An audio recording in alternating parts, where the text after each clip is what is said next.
साथीहरू यो चाहिँ जाँतेर कलेजो उमालेको है अनि सुप उयो गरेर खानुपर्छ एकदम भिटामिन हुन्छ अरे। म चाहिँ अहिले ड्युटीबाट आएर कति बज्यो 9:30 भयो 9:30 हुन लाग्यो बनाउँदैछु। अब योसँग चट्ट सुप खाने हो निगार खाने हो है अनि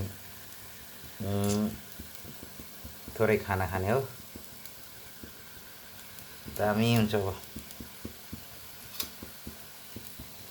मम्मीले यहाँनिर भात तिउन तरकारी त सबै पकाएर राखिदिनु भएको छ कि तर नि सुप खानु मन पऱ्यो कि अनि